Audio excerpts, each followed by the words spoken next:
Saya terpaku gitu ya. Ini saya bela-belain ke sini. Ini di apa ya? Pamulang Peralihan nama Depok itu ada seorang seniman yang saya temuin.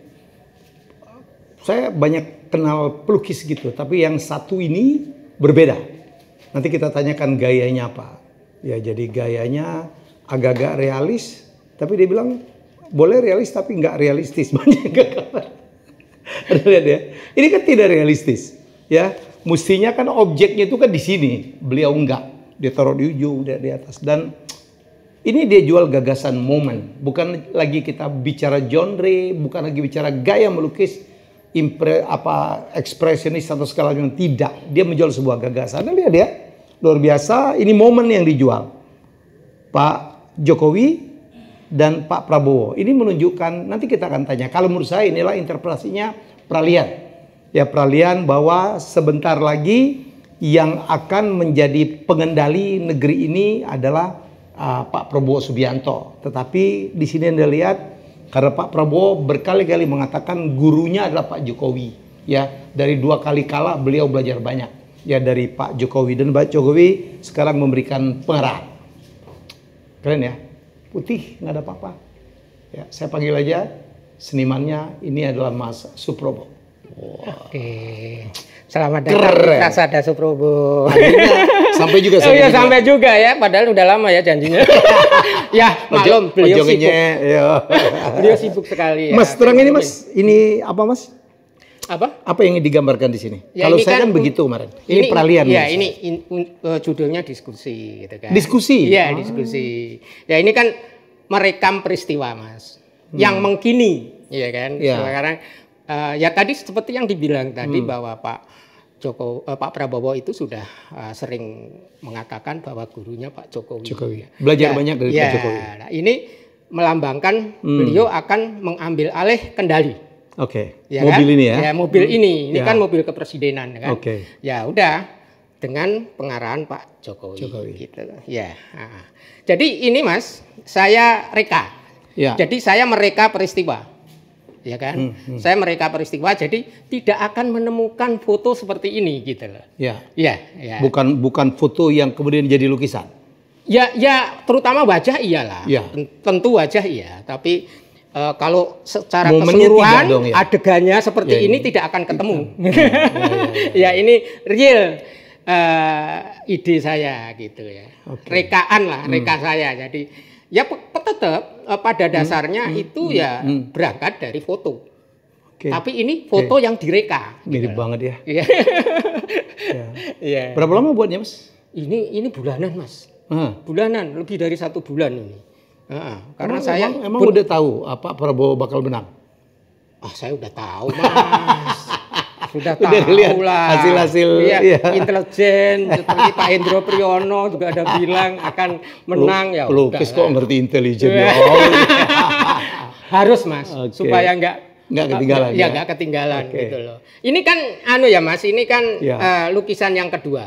Sebelumnya kalau nggak salah Mas Suprobo melukis peralihan dari Pak Karno, Bung Karno ke Pak Harto. Iya, betul. Mobil gas ya? Iya, mobil gas. Nanti kita tunjukin mobil gas, mobil Rusia zaman itu. Itu mungkin ya, itu sangat kontroversi, pasti. Ya. Tapi saya melihat dari video dari Belanda itu yang bilang bahwa kita harus berterima kasih kepada Jenderal Soeharto yang telah mengamankan dan menertibkan keamanan. Nah, itu saya dari video itu. Terlepas dari kontroversi apapun saya beranikan. Antara 2 tokoh itu damai banget. Nah, karena saat itu memang di video itu jelas-jelas dikatakan seperti itu ya. Gitu loh. Ya kalau kita lihat Mas, inilah saya pikir peralihan. Kita udah punya 8 presiden dengan Pak Prabowo. Inilah peralihan yang paling mulus kali ya. Betul ya? Betul. Antara pengganti sama yang digantikan sangat, berkesinambungan. Sangat. Kenapa belakangnya putih Mas? Di kosong itu gaya abu-abu. Ini gayanya Mas Suprobo ya? Iya, memang ini kosong. Minimalis. Ya. Katanya, wah lukisan Suprobo itu kosong-kosong ya. Ya. Sebetulnya bukan. Ya saya bahwa kosong itu akibat dari komposisi. Oke. Gitu Oke. Seperti kalau jadi ini realis yang tidak realistis. Ya, itu. Jadi misalnya Pak Aming Prayetno tuh dulu dosen ISI kan sering datang ke sini beliau. Saya itu menikmati lukisan Anda itu justru yang saya nikmati ini kekosongannya. Karena yang isi ini dikosong ini kata beliau gitu kan. Ya alhamdulillah. Padahal saya ya nggak sengaja waktu itu. Terus menemukan gaya sendiri ya. Terus Mas Agus Dermawan pengamat seni juga bilang, kurator bilang bahwa Suprobo adalah pelopor kosong-kosong sebelum pelukis-pelukis Cina melakukan itu gitu. Kata beliau loh ya. Saya juga nggak ngerti gitu kan. Saya tidak mau menilai karya saya sendiri, tidak mau. Dan akhirnya menjadi ciri seorang Suprobo. Iya, tentang kosong-kosong kita lihat. Ini lukisannya kosong banget. Lukisannya kosong banget. Ya, kita lihat dari sini. Ya, ini lihat. Bayangin nih, ya. Ada lukisan judulnya, Bos? Kosong banget lihat. Iya. Usai berlabuh, Mas. Usai berlabuh. Iya. Ini pantai, warnanya putih, ininya biru gitu. That's it. Ini minimalis banget ya? Iya, minimalis, Mas. Saya itu begini loh, Mas. Waktu itu ya saya pameran di mana ya, di Medco, galeri Medco, gedung Medco itu. Yang di Energi. Iya, di Energi. NJ Building, ya. Itu ada orang bule lah ya. Dia mengamati lukisan saya itu sampai nggak tahu berapa menit, terpaku. Terus saya tanya, kenapa Anda mengamati sampai segitu lamanya? Lukisan Anda ini ya minimal objek tapi syarat makna. Katanya begitu, bercerita kata beliau ya. Ya udah. Ya memang itu tujuan saya. Saya tidak mau terlalu cerewet gitu, tidak mau. Ya ada sekali-kali mungkin bisa dilihat nanti. Nanti kita akan lihat. Jadi kalau lihat begini nih, Anda interpretasikan sendiri. Kalau menurut saya ini menggambarkan udah selesai, bersandar dan teduh ya, Mas. Iya. Oke. Nah, ini lebih menarik. Beliau banyak sekali bikin gini. Komposisinya ngaco. Kalau komposisi. Ini mestinya di tengah gitu ya. Ini masih atau di ujung sana. Setengah ngaco ini. Ini apa judulnya, Mas? Ini apa judulnya? Ini judulnya bermain gitu aja, bermain aja gitu, bermain. Riang gitu ya. Riang ya. Sederhana lah Mas saya ingin gitu. Ya, ini saya bilang ya. Dan ini juga menarik juga nih. Ini badut. Ini termasuk karya lama ya, tahun berapa ini? 2006. 2006. Nah, yang saya bilang tadi, saya sudah mulai menghilangkan properti-properti yang seperti lukisan sebelumnya tadi mungkin ada ya, udah disut segala. Saya akan menghilangkan. Jadi intinya bahwa ada badut meniup balon karena dia ada kaitannya dengan itu kan. Badut itu gitu, ada kaitan dengan balon itu gitu kan. Ya. Ini lagi nih. Ini lagi juga nih. Nah, ini berangkat awalnya Mas saya. Ini tahun 2002. Nah, kan berangkat awal saya menghilangkan itu tadi properti-properti ya, seperti gedek dan lain-lain itu. Ini masih belum berani lah, masih ada begini-begini kan, masih ada. Ini yang lama ya? Yang sekarang lebih rapi. Nah, sekarang los saja gitu. Los saja. Jadi bertahap. Saya menuju yang ke sini itu bertahap. Ini contohnya.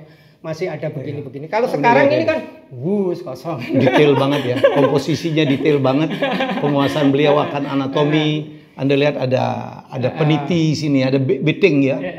Ini apa? Mainan zaman dulu ini kulit jeruk. Kulit jeruk. Buat itu ya, gerobak-gerobakan ya, mobil-mobilan. Ini peralihan ya, Mas ya? Peralihan ya. Habis peralihan. Itu udah nggak ada. Peralihan. Saya tidak mau udah menghilangkan realistis ya, warna-warna kulit manusia, tidak. Ini sudah saya bikin warna-warna yang di luar realis kulit manusia. Realis yang tidak realistis. Iya, itu. Suprobo. Kita lihat ya karya-karya beliau yang lain. Mungkin saya mau masuk sini. Wow. Ini karya tahun 2004 kali ya. 2004, betul. Masih nggak bersih nih. Iya, belum. Ada tekstur. Ada tekstur. Ada nih. Kan ngawur banget dari komposisi. Kan mestinya kalau itu kan di center, ini enggak, dia taruh di ujung atas. Iya.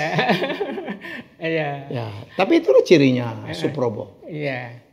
Waduh. Gila. Ya, inilah Mas, tekstur saya masih belum berani aja. Dan saya suka nih red on red ya. Iya. Merah di atas merah itu nggak gampang. Iya. Saya jadi ingat karya-karyanya Pak Sri Hadi itu. Iya.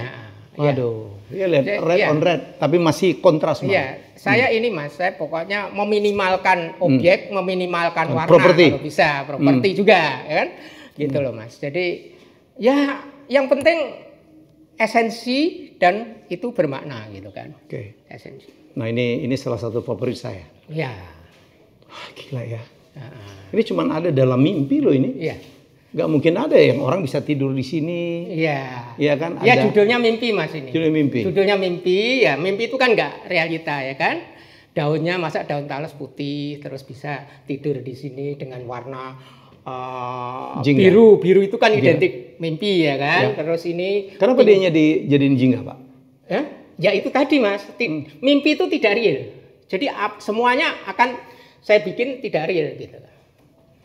Kalau toh ini jingga karena komposisi warna aja Mas. Jadi supaya, jadi apa ya? Jadi harmoni. Dulu Mas Prabowo tuh belajar ya? Saya belajar dari grafis Mas. Saya art director di grafis ya kan. Dulu terakhir konsultan grafis. Pernah ngajar kena bekerja di majalah editor ya? Betul, majalah editor. Cover-covernya itu saya yang bikin. Jadi saingan dulu, Dede Eri Supriyadi. Nah, betul. Anda di editor. Nah, Dede Eri Supriyadi Tempo, saya editor. Kan editor itu pecahan dari Tempo kan, Ikang. Nah, yang bikin cover Tempo Dede, Mas Dede. Dengan teknik airbrush-nya. Ya, terus yang saya di editor gitu loh. Itu Mas Dede itu juga berperan terhadap saya. Beliau itu suka kasih masukan, support lah karena dianggapnya kamu itu bakatnya luar biasa katanya. Beliau juga. Lucu nih ya, komposisi lagi-lagi. Ngawur tapi itu dia taruh di ujung gitu ya.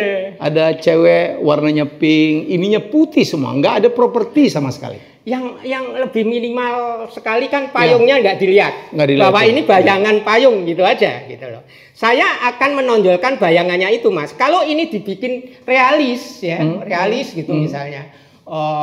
Apa adanya misalnya bajunya berwarna, ya nggak kuat. Maknanya itu kurang kuat gitu loh. Ini judulnya Mas? Judulnya Pink Umbrella. Pink Umbrella. Umbrellanya nggak ada. Ngawur tapi di situ. Jadi di karya itu mahal gitu karena ngawurnya. Nah ini Mas Suprobo berusaha untuk lebih detail. Detail. Nah ini tadi yang saya bilang Mas. Saya ini lebih detail ya pohon-pohonnya. Ya saya kan tidak mau terkungkung oleh yang tadi ya, objek minimal gitu kan. Kadang-kala ada kejenuhan gitu. Tapi saya berusaha melukis pemandangan yang tadi saya bilang tidak realistis gitu. Masa daun ada yang warnanya perak ya kan, perak ini kan. Nah, ini kijang. Kijangnya dia udah ngerti. Kalau kolektor kan banyak orang yang mengatakan bahwa angka hoki itu 8 atau 9. Nah, ini jangan pernah coba-coba bikin 4 ya, Mas. Iya. Gini, pernah. Awalnya saya bikin pemandangan ada sapi 4. Diprotes. Ya, diprotes. Saya nggak tahu saking itu mati saking awam saya gitu. Mas, tolong dong jangan 4. Lalu saya tambah anaknya kecil. Langsung dibeli. Terus ada orang lagi, Mas saya bikinin yang 8. Ya oke lah, tak bikin 8 atau 9. Ada dia di rumah-rumah konglomerat di kantor biasa mereka beli itu arwana 9 ya kan. Kuda ya 9. Iya, kalau di kantor itu biasanya sawah. Karena sawah itu lambang pembawa rezeki. Petaninya harus 9. Kalau enggak laku. Oh gitu ya. Oke. Nah, ini kembali. Ini Mas. Ini apa ya? Pantomim. Yang orang pantomim itu kan gerakannya serba penuh kepalsuan kan ya. Posisinya serba palsu gitu kan. Nah, ini tak bikin dia terbang tapi ada benang. Ini simbol benang aja bahwa dia itu diangkat benang. Nah, ya palsu kan, benang. Kayak gitu Mas. Putih ke putih. Simbolik. Jadi saya melukis itu ada seri Mas, ada seri benang ya. Itu dulu ada orang badut istirahat seperti begini terus iya kan? Nah, itu ada benangnya gitu. Jadi ada seri Mas. Terus payung juga ada gitu payung. Ini termasuk tadilah bayangan-bayangan payung. Pernah kan Pak Karno payungan ya kan? Pak Karnonya warna hitam putih, dia berpayung, payungnya nggak kelihatan, tapi membayangi warna pink. Oke. Warna biru bayangannya, backgroundnya warna pink. Itu kontras banget. Iya, karena menggambarkan Pak Karno itu kan flamboyan kan. Saya bikin pink gitu. Ya, gitu. Itu ada itu. Ini apa? Seri payung juga? Iya, tapi tidak se ekstrim yang itulah. Ini hanya aku punya imajinasi bahwa hujan, ada orang payungan hujan gitu ya. Hujan. Ya. Sederhana lah. Ya saya kok Mas semau gue gitu melukis. Ya saya harus gitulah. Tidak apa ya terpengaruh siapa-siapa. Aku pengen melukis hujan gitu ya. Seperti ini gitu kan. Rata-rata satu lukisan Mas sebulan? 2 minggu, seminggu? Tergantung mood. Tergantung mood Mas. Ada yang cuma 3 hari. Ini lihat ya. Nih sama juga. Sangat minimalis ya. Iya. Sangat minimalis. Ini sama. Ini bahwa ya ini yang saya katakan terus ya. Oh ini baru ya 2023 ya Mas? Ya. Ini yang saya katakan berkali-kali bahwa kalau pelukis zaman dulu selalu melukis itu belakangnya pasti gunung ya? Ya ada gunung, ada sawah, ada yang bajak, terus ada yang nyangkul, ada yang apa? Gunung. Ada bakar jerami, gitu kan? Nah itu lama. Gitu. Saya pingin tidak ada properti seperti itu. Yang penting bahwa ada orang bajak, udah selesai. Gitu. Dan komposisinya dia lihat diberanikan ke sana gitu. Tapi ngawurnya begini ya. Objek utamanya itu justru di pojok atas. Ini ngawurnya masuk logo. Oke. Ya. Ini juga ya. Iya. Ini yang lebih menarik ya Mas? Iya. Ini lihat nih komposisinya. The main object ada di depan. Kak saya kalau diajarin foto aja, ini kan harus di tengah mestinya ya kan? Dia enggak loh. Celakanya bagus lagi, ngawurnya tuh bagus gitu. Tapi ini bercerita juga Mas. Ya, jadi korban teknologi. Ya, seri ini Mas saya banyak sekali kan sekarang sudah laku ya? Semua terjual Mas semua. Korban HP itu sering sekali saya lukis. Korban HP. Korban HP. Itu termasuk yang hitam tadi ya? Iya termasuk. Jadi itu seri itu banyak sekali dan sudah terjual semua, diambil orang lah. Tinggal sisa ini. Nah ini begini ya ceritanya, ada angin ya kan, ada angin. Rambutnya begitu. Terus dia asik main HP. Tugas utamanya dia akhirnya hilang konsentrasinya, lepas satu-satu gitu. Berapa balonnya udah lepas? Lepas satu-satu. Jadi selalu bercerita Mas. Ya. Ini kita lihat ada HP lagi di sini. Dan saya suka warnanya hitam. Dalam air pun main HP. Iya, ini. Nah, ini ceritanya begini ya, bahwa anak ini main HP. Saking terlalu konsentrasinya ke HP, dia nggak sadar bahwa ada bubble yang turun dari atas itu ya. Membuat dia itu ya nggak terasa karena nggak sadar terlalu konsentrasi ke HP-nya. Jadi ini cahaya ini biru ini melambangkan cahaya HP itu ya kan. Gitu. Keren ya, gitu. Ya, Mas kita duduk Mas, duduk. Ingat nggak udah berapa lukisan yang dibuat? Wah saya nggak inget Mas. Saya tidak tahu ya. Saya sekarang itu sudah pameran lukisan itu. Kemana aja? 20 pameran tunggal ya. 24 kali. Sementara dulu itu kan saya era tahun 90 sampai 90-an sampai 2010 lah. Kalau pameran kan 40 lukisan. Tapi kalau sekarang saya cukup 20 udah cukup. Udah cukup karena besar-besar. Yang penting payungan. Yang penting. Enggak juga. Tapi memang Mas, kalau soal laku itu relatif ya. Ada orang itu dulu, maaf ya, saya boleh cerita bahwa sampai orang itu ngedrop mobil ke rumah, ya kan? Mau ditukar lukisan? Iya, Mas ini buat Mas Probo katanya. Lah nanti saya belinya gimana? Udah tukar lukisan aja. Gitu. Ada itu yang gitu. Terus ada lagi orang yang pengen membangun museum saya ini, ya kan?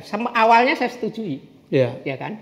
Awalnya saya setujui, terus ternyata begitu saya pertimbangan dengan istri saya, Mas, biar bagaimanapun kita akan punya utang, gitu. Karena kami ini kan kalau ngelukis enggak sebentar kan, khawatirnya nanti malah kualitasnya jadi beban menurun, kan beban gitu. Akhirnya kalau mobil saya terima lah, tapi kalau museum kan miliaran itu, mikir saya, terus akhirnya maaf Mas, sepertinya belum mau gitu aja.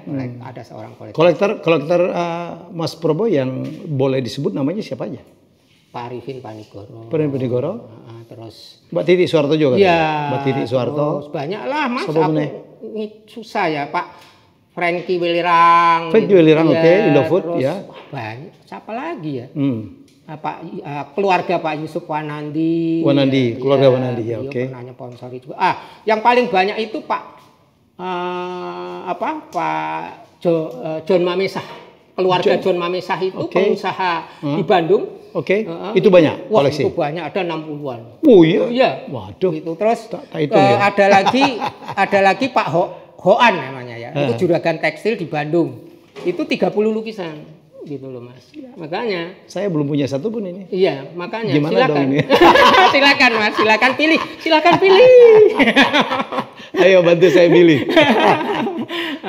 Oke. Itulah ya. Jadi gitulah Mas. Tapi kalau saya ada rezeki gitu, kadang-kala saya juga ngoleksi karya-karya teman-teman saya, terutama yang tokoh-tokoh pelukis di daerah itu misalnya. Lagi yang dari Pati gitu ya, dari Pati ada, dari Kudus ada, dari Jepara ada, dari Bandung ada gitu. Yang terjangkau. Kalau nggak terjangkau ya nggak, nanti dulu lah. Belum tentu mampu kan.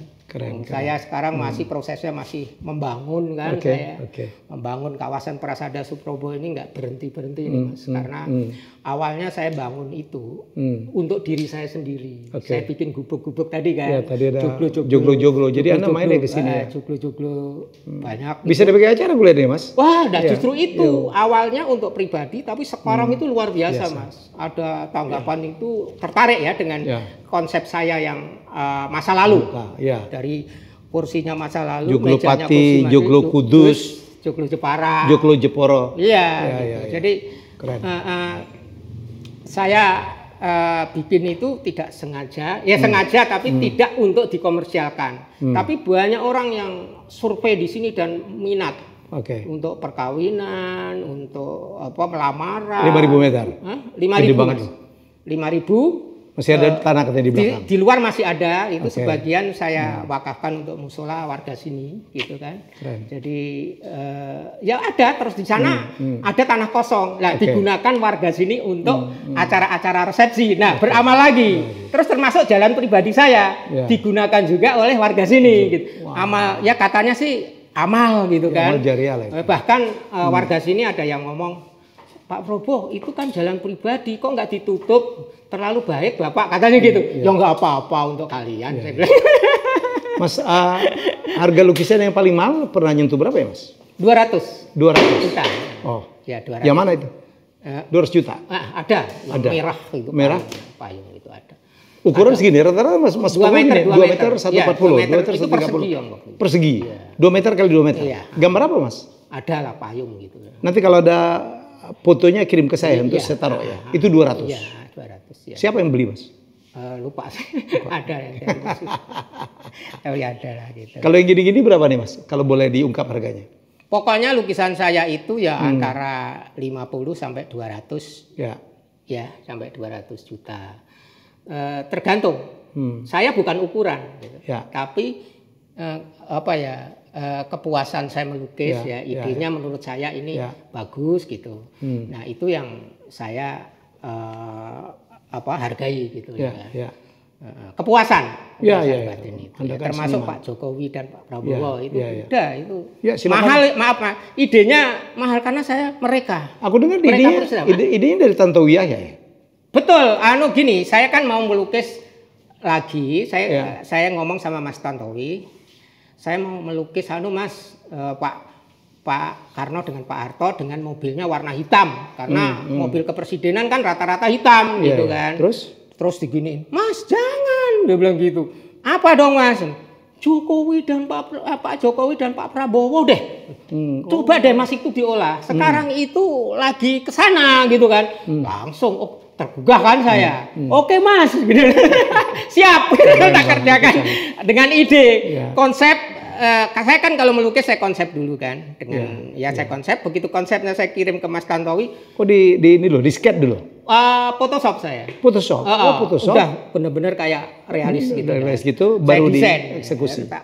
Kirim ya itu saya kirim hanya ke Mas Tantowi, ke yang lain enggak. hati-hati kan kalau itu disebar bisa digarap orang. Bisa dicolong. Akhirnya Mas Tantowi, waduh keren banget Mas. Ya oke Mas, siap akan saya eksekusi. Ayo, siapa yang mau mengkoleksi? Ya, silakan. Jangan-jangan Mas Mas sendiri kan mau berkenan lah, ya syukurlah kalau berkenan.